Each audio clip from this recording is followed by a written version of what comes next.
a Muslim with a woo-woo Christian in a biracial marriage. They are gym owners with tips on wellness, mindset, creating inner peace, and happiness despite differences. You're listening to the Clem and Alfred Unequally Yoked podcast. Hey, we're back with another episode of Unequally Yoked. Clem and Alfred. Oh, Lord. Okay, we're back, and today we're talking about the definition of success, or defining your definition of success. There it is. In gym. In the gym. And in life. And in life. Because last week we talked about failing forward, muscle failure. So today we want to kind of continue the conversation, but talk about the other side, the success side, and how we use it.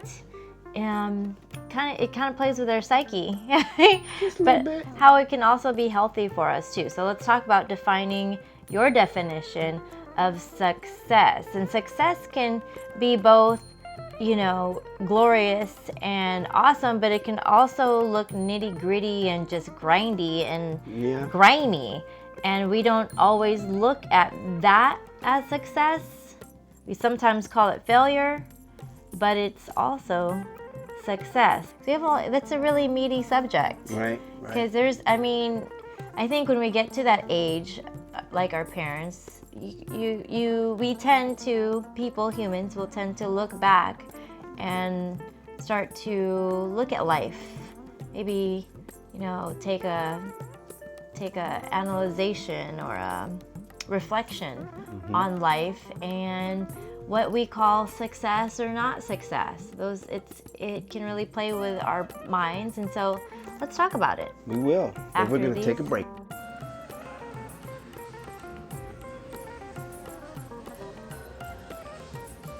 And we're back. Yes. Okay, so I got a really quick story about kind of a success failure thing that we did in college in regards to weight training. So, as some of you know, if you're going to a junior college, you really don't have a whole lot of time to lift weights. But one of the keys to making it to a bowl game and winning is you want to make sure that you're strong and flexible toward the end of the season. So you have 10 games, that's 10 weeks. You can't go 10 weeks without lifting, because if you do, you're going to get weak, get hurt on the field. So my coach went out and found this workout by the Washington Redskins. And this kind of reflects back on what we talked about last week, where we did one set. We did multiple reps, but we did one set for each muscle group. So we did 6 total exercises. We did a leg press, a bench press, we did a shoulder press, we did a lat pull down, bicep curl, and a tricep extension. So the larger muscle groups had different windows, so you had to do at least somewhere between 12 and 16 repetitions on the positive, so that's your pushing, and you would fail somewhere in between that 12 and 16th rep. And then once you failed on your positive push, this is on the bench press, we would do 4 negatives, because your body is 60% stronger on the negative, so that's on the way down. So someone would pull the weight up for your positive, and then you would come down for a 4 count on your negative. And by the time you got to 5, you could not control the weight on the way down. And then at that point, you failed on the negative, and you only did one set. And then your coach would say, that is a successful workout. And we would think like, Coach, that was the ugliest set I've done in my life, and I'm only doing one set. I'm not getting that, the so-called crazy pump from doing multiple sets on each muscle group. Because right now in bodybuilding, I do 12 to 16 sets. But you're telling me I could do one set? And across the board, we all got stronger, and we worked on our flexibility. Some of us took gymnastics to work on our it was a class, you got 1 unit for that. So it was an ugly set. It was something that we weren't accustomed to. A bunch of my buddies, we thought, hey, maybe we should go out and lift more. Right. Because it didn't feel like we did enough. But you trust the process. And week over week, we actually got stronger. Isn't that funny how we do that? We'll think, this doesn't look normal of what success looks like, so I'm going to take it in my own hands, and I'll go out and do what it's supposed to be like. A couple extra push-ups here and there. No, you trust the process because you don't have that much time in a junior college setting. You don't live on campus, not like when I graduated from there and went to the 4-year. You living on campus, so you can train. You don't have to worry about driving home in traffic, driving to. That's so life, though. Yeah. I mean, that is so life. There's times in business and in our life where I thought, God, this is failure. This is straight up failure. But it was the propellant and the needed propellant that actually took us off to higher heights, because we went through what would normally look like, this is not right.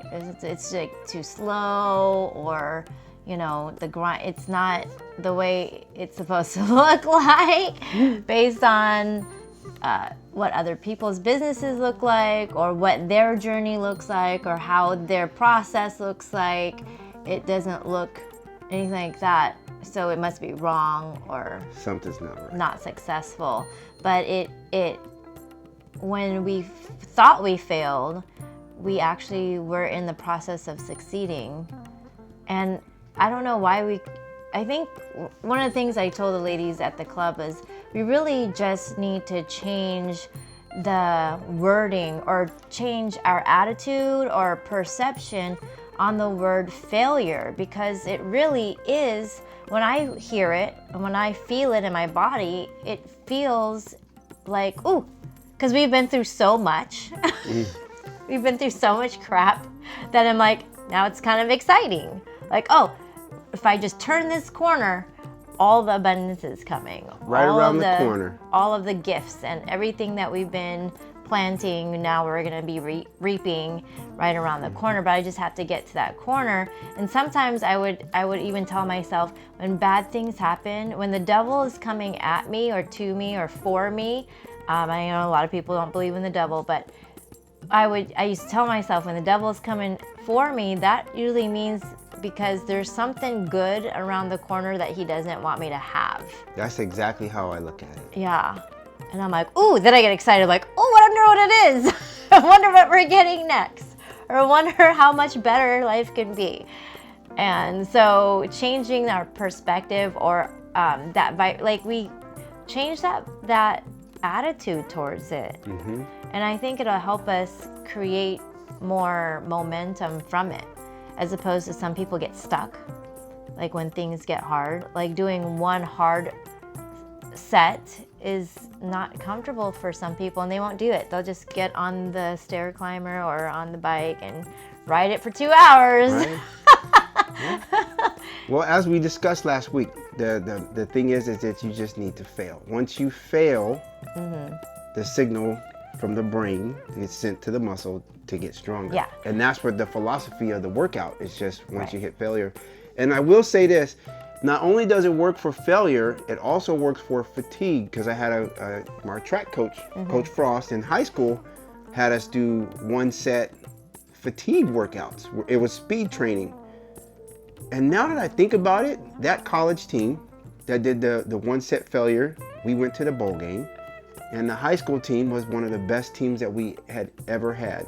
We only lost 1 game that year. Nice. So we were the fastest and the strongest, and I'd like to say it was because of the fatigue speed training that we did.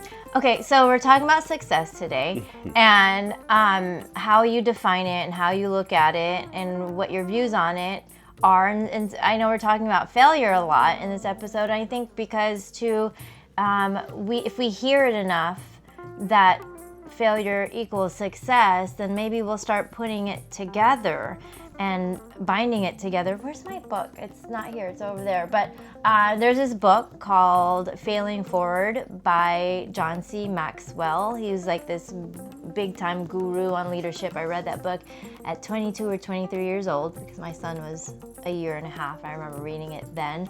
That was over 20 years ago.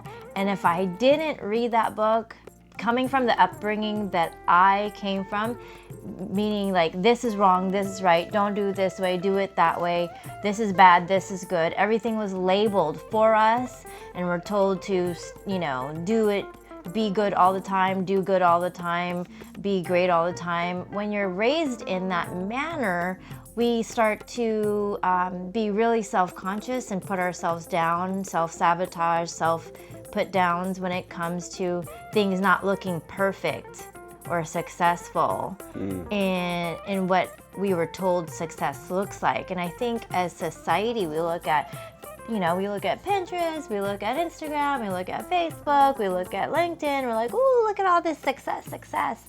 And then we get all self-conscious because there was years that we were successful and I didn't think we were. I'm like, oh, we're making, 6 figures or whatever. And we're like, that's not enough. That's not it.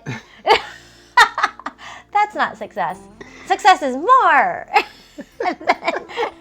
And so you keep grinding, don't have balance, don't, spend time with your kids and your family because success is supposed to look a certain way. And I think things have changed for us quite a bit. Well, for me, for sure. I think Alfred's still grinding, but I'm not. One thing, I wanted to share the book again, Failing Forward by John C. Maxwell. So my son was going to get his driver's license test, remember? And he was already like 21 when he got his driver's license. Took the boy a while, but I didn't know that he already took the first test, the written, and I didn't know that he had already passed the written. No one told me. I didn't know. And I'm still, trying to be like friendly and not naggy because he's older now and I don't want to like have a naggy relationship with my son, especially now that he's older. So I didn't say anything. And one day I thought, hey, when are you going to get a license? Did you take your test yet? And it had been a long time since I brought it up. And he's like, no. I'm like, well, what's the problem? And then I don't know how it came to be, but we end up having a conversation about failing. And it's okay, everybody takes tests lots of times, and you can just keep taking it as many times you want until you get it. And I think it was the fear of not succeeding. And that held him back. But it turns out, I'm like, after that conversation, I was like, wait, you already passed the first test? The second test is easier. Just drive. It's a driving test. No one's scared of the driving test. Everybody's scared of the written test. So it was totally backwards. I mean, for us, it's backwards. But again, it's how our brain was programmed and how we view things and how we see things that really messes with us taking action and living at a higher vibration. But with now you in business, because Alfred does real estate and fitness, how do you define success for you? Success for me is having a healthy relationship with other people. I really enjoy having healthy relationships with the people who surround me. Just being, happy but honest at the same time. I'm not into the fluff. Or facade. Yes. Masky, surfacey relationships. It's not in me to tell me that you're doing well if you're not. So we have to have a healthy relationship. Genuine relationships are very important to me as far as success is concerned. Money doesn't really, money is what it is. I think that's the byproduct of having healthy relationships with people because, when I was coming up in 24-hour fitness, Eric Jenkins always said that people will want to buy from those who they love, trust, and respect. Trust and, what was it? It's Tom Hopkins. No, like, and trust. Something like that. Yeah. But Eric was real big on that. So that was the first thing, is to get the people to like and trust. And we were actually talking about Tim Lesh last night. Big teddy bear. He walks out, this guy's like 6'4", big dude. But when he walks to you, just so nice, and the smile, people just throw their credit cards out. Okay, I'll take it all. Thank you, Tim. Aww. So it's effortless for him. Yeah, I was talking to G about that. He was like, man, Tim was just a beast in there. I said, but he wasn't really beasting. He was just being himself and genuine, and people love him. And then also in fitness, we might think that because we don't look like certain people, especially when you're doing a show, when you're getting on stage, and I was thinking about this today and yesterday, thinking of what show I want to do this year. You know, oh, I don't want to do the show in November. Everybody's going to look really, really good because it's the top of the top, and I don't want to go there. Or maybe I should do this smaller show in a smaller city or whatever. And we start like second guessing ourselves because of what other people have produced. But in the end, really success is your process, who you become and how you go through the process. How you go through the process creates who you become. And just because the person next to you or the business next to you or the body and the abs next to you are a little bit more seasoned, a little bit more like they had gone through a lot more failures to get to where they are, because you know, the people who fail the most usually has the most success. The ones who miss the most shots, the ones who miss the most deals, they're the ones who actually are the most successful. There's even like the richest people have the most bankruptcies. Yeah, so, but we are so afraid to take risks and get bankrupt. We're so afraid to put ourselves out there and be vulnerable and take risks that we won't. So, even in that, it's like, okay, why was I picking shows based on who I think's gonna show up? When it really is, who am I becoming in the process? How is this enriching my life? Because money is gonna be there in business for this short of time. You can't take it with you. My body, in the condition it's gonna be in, I'm gonna end up eating cake after and a couple of Reese's Pieces. So it's not gonna be that shape forever, but who am I becoming in the process, and what am I going to learn when I bring it to the stage in the final? Like, hey, like one season Alfred realized, oh, I should have did 2 weeks earlier. I should have started, because if I had 2 more extra weeks, I'd look different. And so what do I learn about myself? Who do I become? And really what I found in this process is we hear so much of our own self-talk. If you really listen, because if you stay too busy and you say, I'm gonna follow my checklist, this many reps, these exercises, go to these classes, go to my trainer, keep my appointments, do this, do all the doing. If you stay too busy to listen to your inner self-talk, you can miss the whole lesson. You're gonna miss the whole thing. Yeah, I'm like, I wonder why people don't come to my stretching and meditation class. They'll go to their trainer and do their training class with Alfred. And then I have my stretching and tension release, stress release, meditation, and mindful class. Now I'm going home, but then if there's another class that's more of exercise, they'll stay all day for that. And I'm like, oh, okay. You're avoiding what you think you're gonna hear. And there are a lot of people who will avoid journaling and don't want to face the truths that are coming out. But the truth is actually going to make you more successful if you allow the truths to come out and face them. And some of them are not going to be comfortable truths. Some of them are going to be comfortable, and some of them are not. Some are going to be dark, and some are going to be happy and light. The ones that change your life are not the happy ones. They're the dark ones that you've been avoiding for many years. And it gets darker if you avoid them. So, for me, the success has been facing my truths, facing what I called failure, but they really weren't, because they're propelling me to the next level of me. I'm up-leveling because of it. So, if you're dealing with ego and you're like, homegirl over there is lifting this, or home dude over there's got these 9, he went past the 6-pack, he's up to friggin' 8-pack, or, you gotta check that. Where's that coming from inside of you? Is it your ego? Is it your, child inner child that's going, hey, it's not fair, or the victim inner person in you that's saying it's not fair.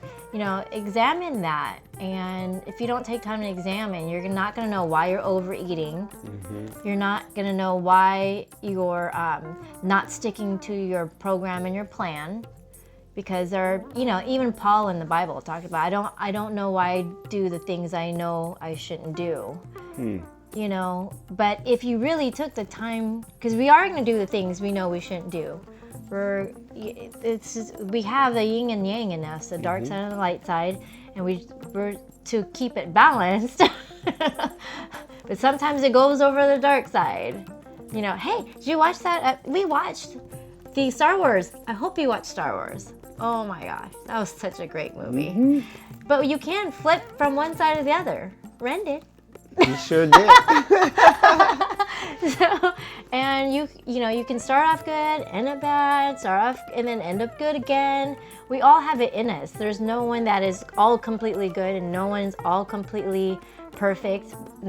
Life is not going to be all the time bad or all the time, horrible. It's the beauties of prep, the things that you learn. Yeah. When I had mentioned earlier that success is about having healthy relationships, sometimes we forget that one of the most important, actually the most important relationship is with the Creator, but right behind that is your relationship with yourself. Or actually the same, if you're into quantum physics. Right. So how do you check if you're in relationship with yourself, you are in relationship with God, because we are the manifestation of God, and God lives in us, and we are one with God. So you have to be in relationship with yourself. And you will be. That should be the one you spend a lot of time there. There needs to be a healthy relationship there. Because without that, there is no success. Yeah. I cannot see anyone being successful that they don't have a healthy relationship with themselves. Some people will equate success to money, and to me, that has nothing to do with your success. How many multi-millionaire billionaires commit suicide? Yeah, right? That they're not healthy on the inside. But you look at these folks, it's freezing out there. They don't want to come inside. Oh, you mean living outside, the homeless people? They're off the grid, and you try to bring them in. They're happy with who they are. I mean, is that right or wrong? I don't know, because I'm not in their situation. I'm not in their shoes. Not here to judge. But I know one of my bestest friends, Raymond Garcia, his brother, is out there, and we try to bring him in, and he's like, no, he wants to live under the bridge. That's where I'm not going to say his name, but that's just where he is. He's safe. Yeah. Okay, so let's give you a few tips before we close, because we're getting to the end. Is if you ever, let's say you get all the success. Like, there was a point in our life where we were making really good money at our club, and we were making really good money, but then it didn't feel like success. I didn't feel fulfilled in my success, because when I was so focused on one area of life, which was money and career, then my relationships started to tank. Or my health, I wasn't working out and eating right, because I would stay up till 4 in the morning writing blogs or writing newsletters or handling people's accounts and money issues and memberships. Or, I wasn't spiritually getting fed. I wasn't, reading the books and going to a coach and praying and meditating. So how we can feel successful and feel fulfilled and really feel nourished by the work that we're doing is to have that even keel. Make sure you're doing some and everything. If you want to be more successful at money, of course, the ratio is going to be a little bit higher in the area. Or if you want to be more successful at your health and your fitness, you're going to have a higher ratio of attention in that area. But you have to put attention in all the other areas. Your spirit and your soul and your inner self, your relationship with self, and then your relationship with other people. And you can't be broke and living outside. There's a survival mechanism in us. If we're worrying about bills, it's hard to actually be successful and feel fulfilled when you're, on stage winning all this stuff and you're paying all this money on all your subs and Yay, you won, you got a trophy, but now you're in debt. So make sure you're mindful in the other areas of life. That way, in the end, it just feels way more fulfilling. What's your tip? That was a good one. It covered a whole lot. Yeah, we did. Balancing it out, making sure that you're hitting all aspects of life. You don't want to go broke. Doing what you love. You don't want to go broke on your hobby. You don't want to destroy the relationships that you have because you isolated yourself. And we're all, not to blow you guys out, but we're all one. So if you're not doing well over here with these folks, then you're not doing well with yourself. So you gotta keep your relationships healthy. Yeah. Keep them healthy, and that's what's most important. That trophy costs like $35. And the very important thing somebody once said is, Alfred, if you just want a trophy, come to my house, I'll give you one. I'll buy you one. Yes, that little $35, $45, $50, $100 those trophy. Trophies were like $70 when I was buying them for our show. Well, if it's $100, it's not worth the relationship with your wife. Yeah. It's not worth that. I want first place. I know you want to get first place, but it's not worth that. Enjoy the journey. Mm-hmm. So if you're in the gym and you're constantly hustling, take time to stretch, meditate, work on your flexibility too. This just makes me sad to see everybody just working on getting stronger, lifting more, and yet you're messing up your posture and not stretching, not going within. So that's our tips. Try to create balance in your life, and success will feel like actual success. Share and spread the word. Give this episode to your friends. Thanks for subscribing. See you guys later. Bye.